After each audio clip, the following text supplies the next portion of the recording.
Bonjour. Alors, je vois que le ciel est particulièrement blanc-gris et je sais pas du tout ce que ça va donner. Mais bon, je fais avec ce que j'ai et là il y a un peu plus de vert. Je vais peut-être me mettre comme ça, voilà.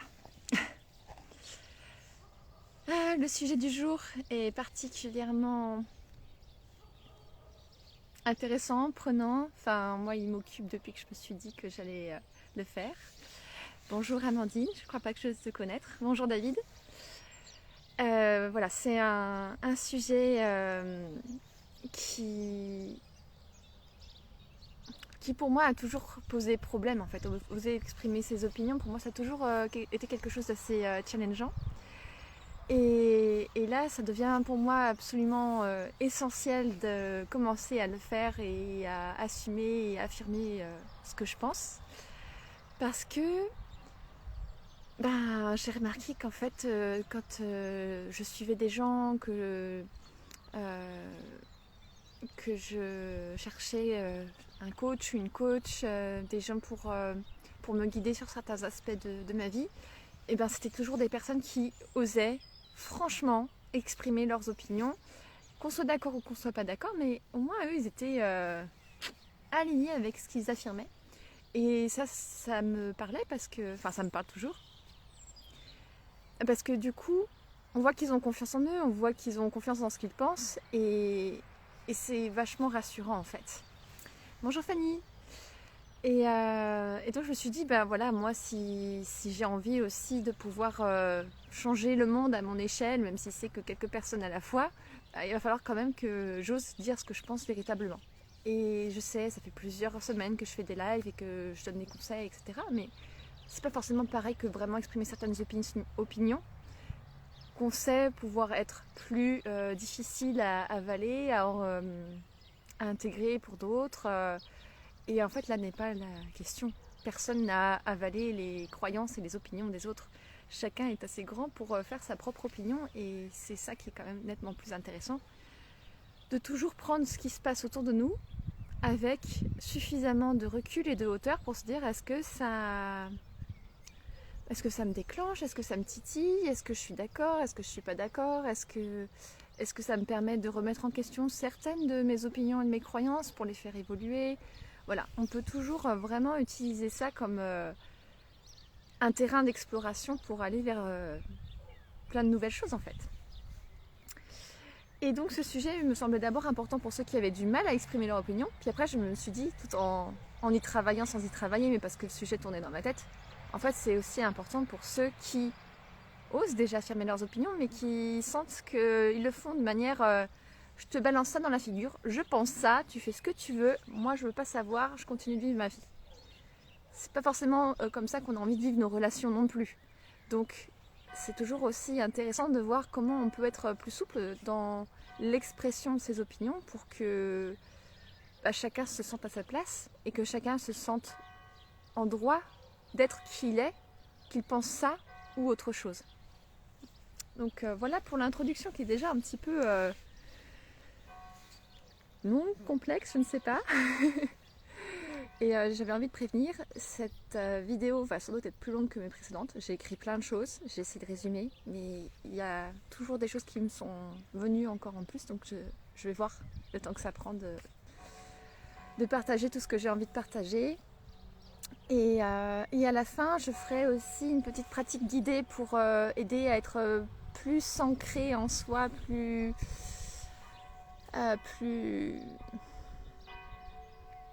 comment dire, plus stable peut-être, se sentir moins impacté dans le fait de recevoir les opinions des autres, mais aussi du coup pour pouvoir exprimer ses propres opinions. Enfin, je pense que les deux, ça va servir aux deux. Quoi d'autre? Ah oui, il y avait une très bonne question qu'on m'a posée tout à l'heure sur Insta, sur les stories. C'était donc comment exprimer ses opinions sans froisser des personnes dont on pense, on imagine qu'elles ont des opinions inverses. Et on va essayer de répondre à ça aussi dans ce live. Mais d'abord, pour commencer, j'aimerais poser la question. Alors là, il se trouve que maintenant, il y a une seule personne, mais c'est pas grave. Ce sera toujours intéressant de répondre dans les commentaires à cette question. Qui je suis? Comment je me sens, moi, quand je retiens mon opinion. Donc prendre un peu le temps de réfléchir à ça,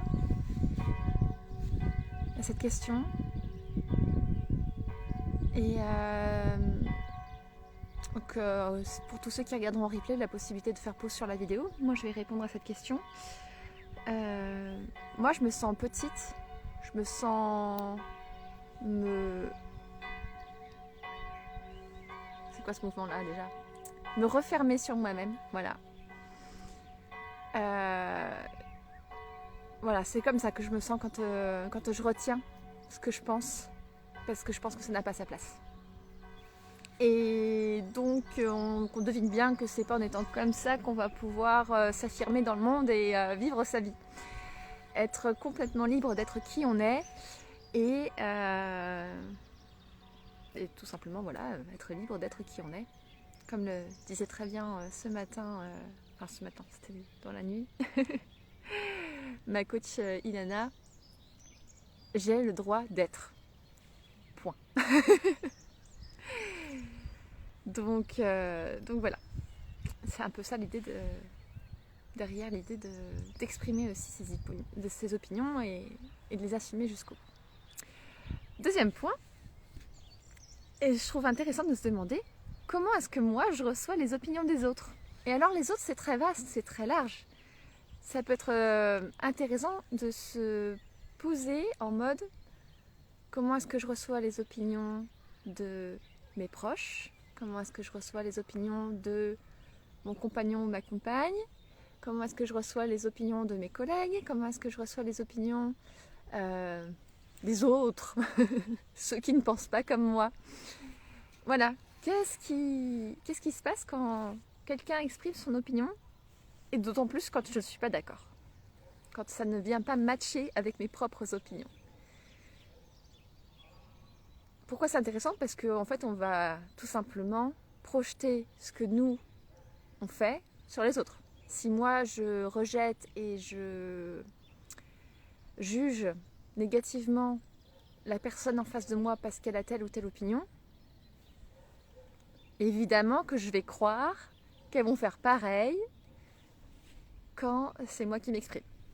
Donc se poser cette question-là, c'est déjà voir un petit peu comment moi je fais. Si je veux que les autres agissent différemment avec moi, est-ce que moi, d'abord, je pourrais pas agir différemment avec les autres? Voilà, c'est une autre question qui est intéressante. Je veux bien aussi vos commentaires et vos avis là-dessus, parce que je trouve ça intéressant. Et en fait, voilà, la question qu'il faut se poser derrière, c'est comment est-ce que j'ai envie de recevoir ce que les autres disent pour vivre des relations saines, authentiques, harmonieuses. Et on est d'accord, on en revient au point de départ, l'idée c'est pas de retenir forcément ses opinions. C'est comment est-ce que je peux exprimer mes opinions, recevoir celles des autres, tout en conservant la qualité de lien avec les autres. J'ai l'impression que j'avais envie de dire autre chose, mais non.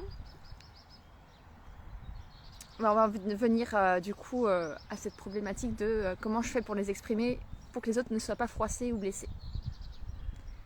Ça leur appartient. La façon dont ils vont recevoir ce qu'on dit, ça leur appartient. Ce qui ne veut pas dire qu'on ne peut pas y mettre les formes et qu'on ne peut pas améliorer la façon de s'exprimer. Mais je pense que vous avez tous déjà fait un compliment à quelqu'un, ou qu'on vous a déjà fait des compliments, que vous avez reçus en mode non, mais dis pas ça, non, mais c'est pas vrai, non, mais. Enfin, ou même si vous ne l'avez pas dit, vous l'avez pensé très fortement. Donc, même quand on fait un compliment, on peut le rejeter. Donc, à partir de là, est-ce que quand on fait une critique de l'opinion de quelqu'un d'autre, la façon dont il va le recevoir, il peut très bien le recevoir, ou il peut le recevoir de manière en se sentant blessé ou froissé, mais ça vient pas que de vous, quoi. On a une partie de responsabilité, mais ça vient pas que de nous. David nous dit, quand on est sûr de soi, on ne rejette pas les opinions des autres. Bah oui, c'est ça. Je rejette l'opinion de l'autre parce que je me sens attaquée dans ce que je pense, et on fait un parallèle entre je pense ça, je suis ça, donc si on rejette ce que je pense, on rejette qui je suis. Et ça, c'est vraiment un truc sur lequel je voulais revenir, c'est pourquoi on a peur du rejet, parce que c'est ancré en nous depuis la plus petite enfance Si on me rejette, on a cette peur de mourir, d'être laissé à l'écart du groupe, et sans le groupe, on sait bien qu'on n'existe pas en réalité. Même si des gens sont capables de devenir des ermites dans la montagne, d'abord, dans leur enfance, ils ont eu besoin du groupe, du soutien des autres personnes autour d'eux. Quand on est tout petit, on a besoin du lait de notre maman, de la chaleur et de la protection de nos parents, de nos proches. Et donc, instinctivement, inconsciemment, dans le corps, il y a rejet égale mort potentielle. Et donc, du coup, c'est essentiel pour nous de ne pas être rejetés. Sauf que, je suis en train de faire tomber des briques. Qui dit que dire ce qu'on pense égale nécessairement rejet, que si je suis pas d'accord avec ce que pense la personne et que si la personne en face de moi du coup n'est pas d'accord avec ce que moi je pense, ça veut forcément dire que la personne va nous rejeter et ne plus nous aimer. Ou ne pas nous apprécier en tant que personne si c'est quelqu'un qu'on connaît pas plus que ça, et donc finalement on s'en fiche un petit peu qu'elle nous aime, quoi. Est-ce que ça c'est vrai ? Est-ce que cette pensée-là, cette croyance-là, elle est vraie ? Il y a plein de cas où nous-mêmes, on a été en relation avec des gens qui ne pensaient pas comme nous, et ça n'a pas changé l'amour et l'appréciation qu'on pouvait avoir pour eux. Bonjour Sabine. Ces cas-là, ils sont nombreux quand on prend le temps d'y penser. On se rend bien compte que quand c'est nous qui sommes de l'autre côté, forcément qu'on n'a pas les mêmes opinions et les mêmes avis sur tout que nos parents, que nos frères et sœurs, que nos enfants, que nos compagnons, que nos collègues, etc. Et ça ne nous empêche pas de continuer à vivre avec eux. Parce qu'on fait aussi la part des choses. Nous sommes plus que des opinions. Nous sommes aussi une présence, des qualités, des valeurs, des histoires et des expériences communes avec les gens. Et quand on peut aussi se relier à ça, on ne va pas dire que le fait qu'on ait une opinion contraire va invalider tout le reste de ce qu'on partage en commun avec la personne en face. C'est pas logique en fait. Donc notre cerveau il a tendance à faire des raccourcis. Et quand on prend le temps de dézoomer, de voir comment ça se passe en réalité, on se dit bah non, ce raccourci là il est pas bon. Puis on se rassure un petit peu.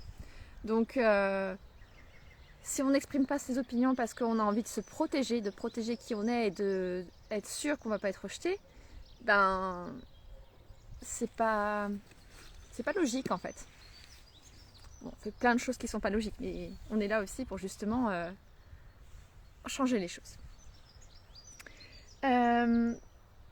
Donc, maintenant, on en arrive à on n'est pas d'accord et la personne en face, par exemple, elle argumente, elle dit qu'elle n'est pas d'accord. Comme le disait David très justement tout à l'heure, quand on est sûr de soi, on ne rejette pas les opinions des autres. Donc, si quelqu'un argumente et n'est pas d'accord avec moi, la bonne question à se poser finalement, c'est est-ce que moi je suis capable d'écouter cette personne jusqu'au bout ? Est-ce que moi je suis capable de prendre en considération ce que l'autre pense, même si je ne suis pas d'accord, et de potentiellement pouvoir faire évoluer et changer mon point de vue.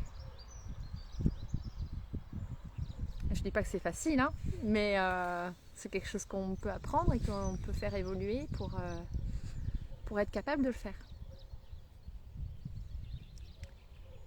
Et si jamais la personne en face, elle reste retranchée dans ses positions, qu'elle prend le fait qu'on ne soit pas d'accord avec elle comme un signe. Justement, elle se sent agressée, elle pense que du coup on l'aime pas et qu'on est contre elle, que ça clash. En fait, le problème n'est pas avec... le problème n'est pas un problème d'opinion, le problème est vraiment un problème de relation. Ça veut dire que n'y a pas suffisamment de confiance et finalement, si la personne prend la mouche et nous rejette parce que elle-même se sent rejetée, c'est son problème. Et peut-être que cette relation, en fait, elle n'avait pas de sens. En tout cas, elle n'était pas suffisamment saine, harmonieuse et authentique pour qu'elle ait du sens à être continuée. Voilà, quelque part, c'est aussi une opinion de dire ça. Donc, je vous invite à y réfléchir, à penser à ça. Et laisser aussi le temps à la personne de peut-être revenir plus tard quand elle est calmée, de se rendre compte que finalement, elle a été un peu loin et que, oui, en effet, une opinion n'a pas à avoir un tel impact sur une relation. Mais voilà, vraiment, dissocier on a des opinions contraires, ça veut forcément dire qu'on ne peut pas vivre ensemble. Ça, c'est ridicule. La richesse qu'on a à vivre ensemble avec des opinions différentes, c'est ce qui nous fait évoluer et grandir. À partir du moment où on est capable de s'écouter. Coucou Agnès. Donc voilà, ça c'était les premiers points que je voulais voir. Et donc, comment est-ce qu'on en arrive, nous, à exprimer ses opinions? Comment est-ce qu'on passe le pas, ou alors comment est-ce qu'on le fait de manière plus sereine, moins dans la confrontation quand il s'agit de les exprimer? Et là encore, ça va être des idées à explorer parce que, comme je le disais en début de ce live, je ne suis pas une experte et tout ce que je dis là, c'est des invitations à moi-même à explorer aussi.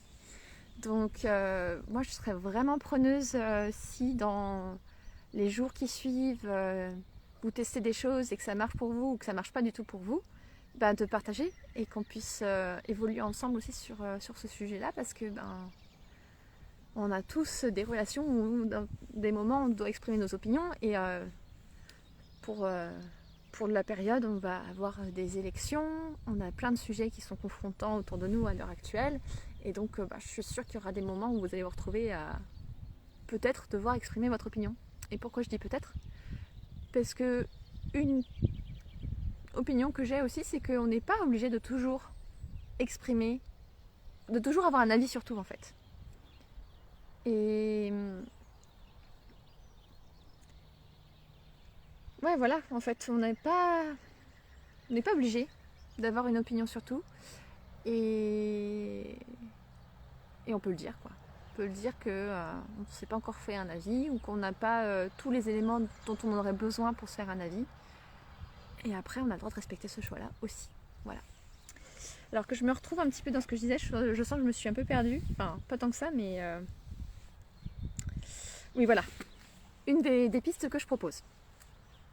Il y a quelque chose que je suis en train de découvrir là en ce moment et dont je parlerai peut-être plus tard, pas dans ce live mais dans les semaines à venir. C'est intéressant de considérer les opinions qui sont des croyances comme une histoire quelque part. Une histoire qu'on se raconte. Moi je crois à ça, j'ai cette opinion-là parce que dans ce que j'ai lu, vu, dans mon histoire personnelle, j'ai tendance à croire ça. Et de raconter comme une histoire, de dire moi l'histoire que je me raconte c'est telle chose ou telle autre, ça peut amener déjà à enlever la force de mon opinion est la vérité. Toutes les opinions se valent en fait. Toutes les opinions sont des croyances. Donc on ne peut pas dire qu'il y en a une qui est plus vraie qu'une autre en réalité. Et donc, s'il n'y a pas une opinion qui est plus valable qu'une autre, raconter une histoire où on enlève la charge qu'on pose sur nos opinions, ça peut permettre à l'autre personne en face de dire oui, moi l'histoire que je me raconte, elle explique sa façon de voir les choses. Et on peut ensuite mêler nos histoires ensemble et voir si on peut faire évoluer ces histoires qu'on se raconte pour faire évoluer nos opinions vers quelque chose qui est soit plus complexe, plus nuancé, soit vers quelque chose qui est beaucoup plus simple des fois. Et puis des fois, tout le monde restera campé sur ses positions parce que nos histoires sont trop différentes, et on aura à l'accepter aussi. Mais au moins on se serait écouté, on aurait été dans une énergie d'écoute et de présence, et pas dans une énergie où on doit se justifier. Moi c'est, je pense, quelque chose qui me faisait très peur, et c'est pour ça que j'avais du mal à exprimer mes opinions, c'est cette impression de devoir se justifier sur ce qu'on pense. Se justifier avec des arguments alors que on n'est pas tous pareils. Il y en a qui ont des arguments scientifiques carrés, raisonnement parfait, et d'autres qui fonctionnent de manière beaucoup plus intuitive, et ils n'ont pas les mêmes choses à apporter comme preuve. Et donc, dans ma tête, ce que ça faisait, c'est si je ne peux pas me justifier, ça veut dire que je ne suis pas assez intelligente, et donc le fait d'avoir une opinion contraire que je ne peux pas justifier égale je suis une personne bête, ou stupide, ou peu importe. C'est encore un raccourci, on est d'accord. Mais l'énergie de la justification, je la trouve assez délétère pour nous-mêmes en fait. Si je dois me justifier, c'est que je ne suis pas assez.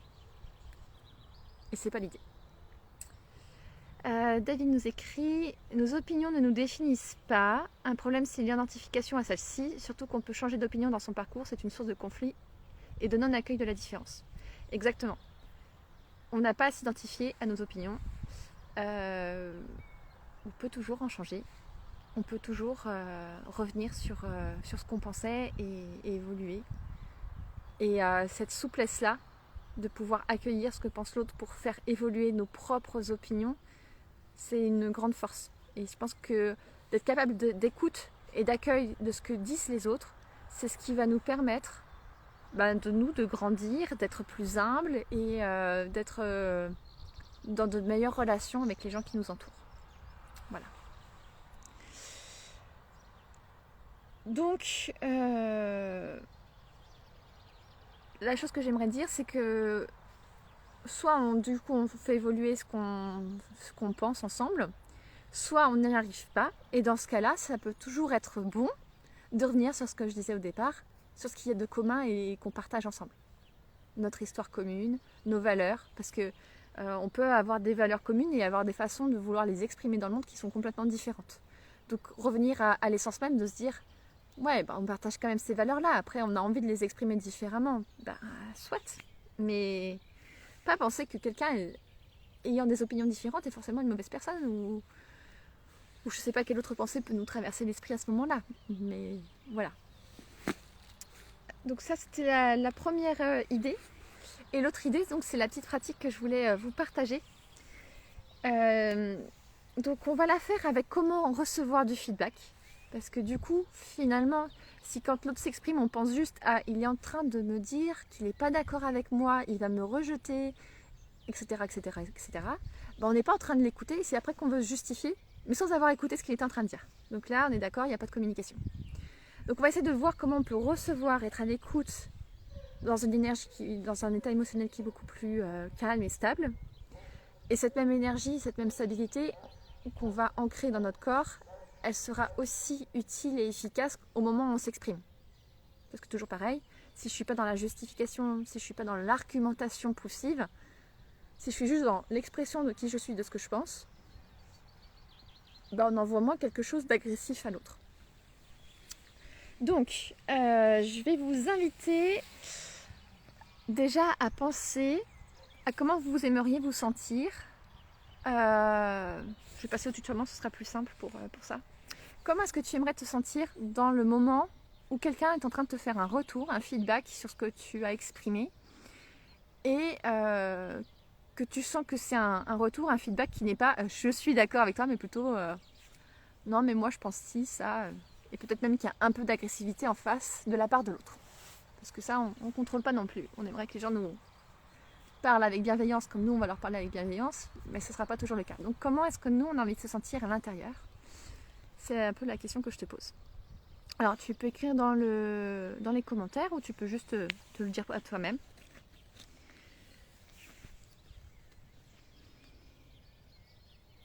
Et quand ça c'est bon, je vais t'inviter à fermer les yeux. On va prendre 3 profondes inspirations pour juste être bien avec nous-mêmes. On inspire tranquillement, remplit bien ses poumons. Et on peut expirer avec la bouche en faisant un petit son comme un...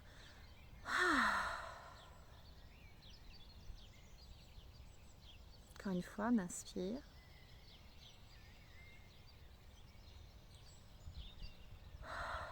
Et on expire. Une dernière fois, on inspire. Et on expire.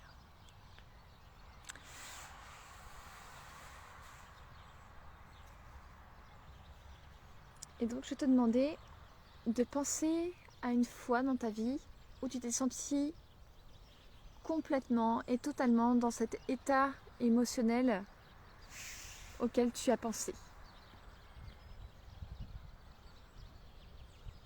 Donc ça peut être un état de calme, de paix, de stabilité, d'ouverture. Voilà. Cherche dans ta mémoire un moment dans ta vie. Et ça peut être face à une personne ou pas, ça peut être chez toi tout seul ou dans la nature ou peu importe. Un moment où tu t'es senti vraiment dans cette émotion-là et tu vas laisser remonter ce souvenir et vraiment le vivre au maximum. Revoir la scène, revoir les détails, sentir comment tu te sentais à ce moment-là. Vraiment plonger et t'immerger complètement dans ce moment.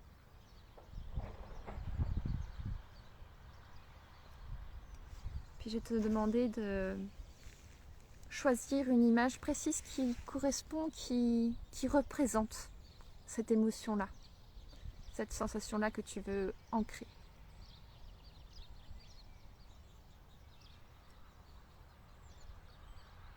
Et quand tu es bien avec cette image-là, que tu la vois bien, à penser à un mot qui représente cette image et cette émotion-là aussi. Si tu veux, tu peux vraiment noter ce mot-là quelque part et l'image à laquelle tu as pensé pour t'en souvenir.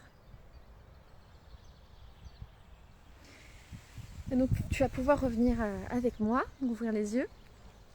L'idée, c'est que la prochaine fois que tu seras face à quelqu'un où tu auras exprimé ton opinion et qu'on te fera un retour, c'est de penser à ce mot et à cette image et de laisser ces sensations-là que tu as vécues à un moment dans ta vie envahir ton corps, calmer, réguler ton système nerveux pour être en mesure d'accueillir ce que l'autre est en train de dire.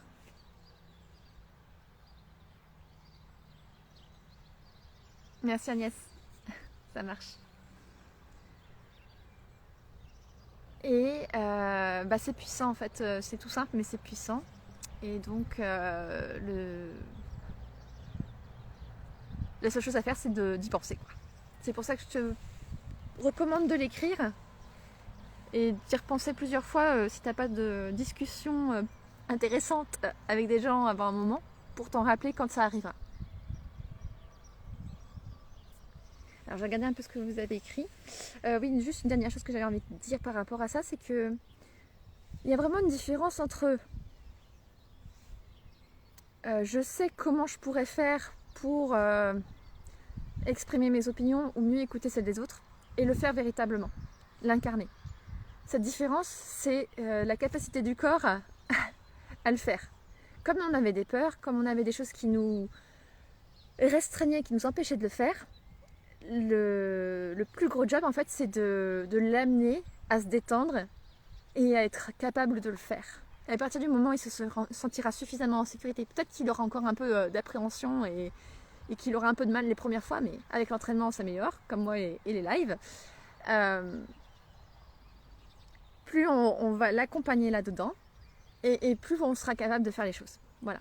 Donc ne pas se culpabiliser si la première fois qu'on a à nouveau une discussion un peu houleuse avec quelqu'un sur des opinions et qu'on se laisse aller ou qu'on se renferme et qu'on ne dit rien, ne pas se culpabiliser là-dessus parce qu'on se dit « Ah mais je sais, j'aurais dû le faire ». Oui, mais si on n'est pas encore prêt, on n'est pas encore prêt. Faites son mieux, tout simplement. Donc, David nous disait « J'adore la confrontation non violente, bien sûr ». Oui, si on voit la confrontation comme une occasion de se challenger, de faire évoluer nos idées, c'est merveilleux. Mais en effet, il doit être dans la bienveillance plutôt que dans une violence inutile. La violence, ça fait évoluer absolument rien. Sabine nous écrivait pour pouvoir accueillir ce que l'autre veut exprimer. Ouais, c'est exactement ça. Être en mesure d'accueillir, donc être un peu dans l'ouverture. Et David nous disait aussi, ça me pousse à bien exprimer ma pensée et à être dans le partage et pas dans l'opposition ni l'imposition. Exactement. Être vraiment dans cet état où on se dit, j'ai rien à prouver, je n'ai rien à défendre. Voilà, je n'ai rien à prouver, je n'ai rien à défendre. Je suis qui je suis, je pense ce que je pense. Je peux évoluer là-dessus, mais je ne vais pas le faire ou je ne vais pas me plier à ce que pense l'autre juste pour lui faire plaisir et pour ne pas me mettre en danger. Si je change d'opinion, c'est parce que je sens qu'il y avait une limitation dans ce que je pensais et que finalement elle peut évoluer et elle peut me servir davantage autrement. Voilà, tout simplement. Donc on va pouvoir conclure. Je sais pas combien de temps j'ai passé là. Ouais, une demi-heure de live, c'est mon record. Qu'est-ce que je voulais dire? Je ne sais plus, c'est tellement mal écrit ce que j'ai écrit. Ah oui, si, c'est ça. Une chose que je trouvais importante à dire, et je l'ai écrit dans le texte qui va accompagner ce live, c'est que si on réduit le cercle des personnes avec qui on ose dire ses opinions, parce qu'on a peur de le faire. Et donc on se dit, bah, je vais exprimer mes opinions qu'avec ce genre de personnes. Puis après, dans ce genre de personnes, je vais exprimer mes opinions qu'avec ce petit groupe-là. Puis qu'avec telle personne. Et puis à un moment donné, on se rend compte que cette personne-là, elle n'est pas d'accord avec nous sur un sujet. Mais on se retrouve tout seul, à être incapable d'exprimer une opinion de manière naturelle et authentique. Parce que même si on a plein d'opinions qu'on partage, on aura toujours des divergentes. Toujours. On ne peut pas avoir exactement les mêmes opinions, surtout avec même une personne. C'est impossible. Et donc, se dire que c'est ok tout simplement de ne pas avoir les mêmes opinions. Si on peut les faire évoluer vers quelque chose de commun et grandir avec ça, c'est tant mieux. Et si on ne peut pas, c'est pas grave. L'important c'est que on est tous avec la même valeur et on peut partager ensemble plein de choses, même si on n'est pas d'accord sur tout. Voilà, ce sera le mot de la fin. Je vous embrasse, merci beaucoup pour la participation et j'espère que ce sera utile à tout le monde et surtout n'hésitez pas à le partager. Enfin, moi je pense que c'était bien. Je vous embrasse.